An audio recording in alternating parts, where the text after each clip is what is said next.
Hello everybody, good morning. I'm Renee. Good morning, everyone. I'm Greg, and welcome to Coffee with the Quality Control Collective, where we're going to talk to you about O&M requirements. Hope you have your coffee. I have mine. This is my mug today. It's fine. I'm fine. Everything is fine. And we have to tell each other that all the time. All the time. Especially when it comes to O&M manuals and closeouts. O&M manuals and closeouts. So What are you going to do? I want to talk to you a little bit about those today. It doesn't matter whether you're a quality control manager, a general contractor, or a subcontractor. The one constant is that O&M manuals are going to be a pain in your butt, and they're going to cost you a lot of money.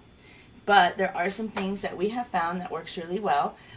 First off, QCs, if you have got a standard outline that you can hand to your subcontractors, just as a starting spot. A lot of the subs you'll get federal contracts, and the requirement for O&M manuals is going to be brand new, especially for miscellaneous things like your blinds and your carpet. You're going to hear from all those kinds of folks that aren't used to doing them. They're not your MEP subs, and you're going to hear, we've never had to do them before. We don't know what you're talking about. So if you just have a standard outline that meets your specification requirements, we found that giving that to the subs really works. Mm-hmm. And if you work for some federal groups, particularly for the Corps of Engineers, each region or district might have a standard outline for those MEP subs, and you can ask your QA or your project manager for the Corps if you can get a copy of those. They might have them. They might look at you like, hey, I don't want to do your job for you. Just read the spec. And quite honestly, it's in there, and on core specs and federal government projects, it can be pretty detailed, so you want to pay attention to that. Yeah, and I think our next tip we want to talk about is when you should be requesting your O&M manuals. We have developed and found that it works best for us if we request initial O&M manuals as soon as product data has been approved. What do you say? What? Oh my gosh. And you're going to get a lot of what from your subs? You're going to get a lot of flack and a lot of pushback because O&M manuals also have to have test reports. They've got to have final as-builts, and we understand those things aren't going to be ready until the very, very end. You just approved my product data. I'm not even on the job site yet. What are you talking about? It takes a long time sometimes. Have we heard that before? I think we've all heard that to before. shuffle the O&Ms through the approval process. Many times, even if you have a design build project, then they've got to go through your design team and then to your end customer. So what we do is we tell the subs put placeholders, put a blank sheet of paper in there and say as-builts will be added when they're completed. We'll add test reports here under this tab as soon as they're completed.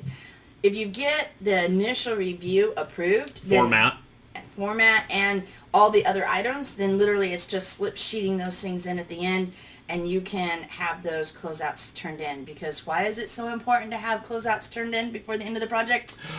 It's all about the money, it's all about the turnover, and you don't want to be caught at the end of the project and your superintendent and your laborer's pulling off, and your project manager is saying, hey, we're turning this over, and you still have a bunch of stuff to collect.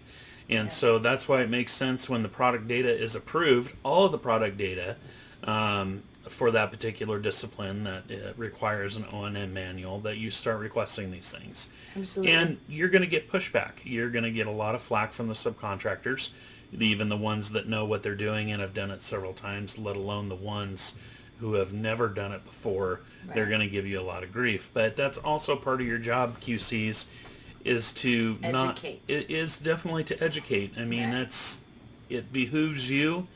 It helps the subcontractor, and it just makes things roll so much simpler. And on the general contractor side, if I've got any GCs watching with me, I own a small construction company, a firm, so all the closeout docs are tied to your money, and the federal client can hold your final pay and your final pay app. A lot of times that includes the retention, so it's a pretty good number. Cash is king, and cash flow is very important to all of us small businesses. So if you can get your QCs to get these O&Ms through and the first look at them approved, and then they are one item of the closeout that's not holding up your final payment, it's just money in the bank. It is money in the bank, and it makes you look like a rock star because you were all over it.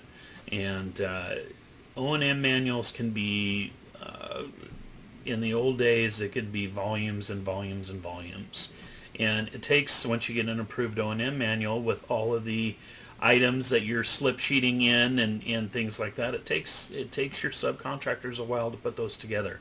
So looking out for your ownership and making sure that the money's not being held by the client, and then looking out for the subcontractors to make sure they have the time to do it. It's really your job, and you can be a rock star out there if you do this. We really hope that these tips have helped you guys today. If they have, please like our video down below and give us a follow for more tips to come. And we appreciate you being with us today. More tips and coffee. Take care, guys.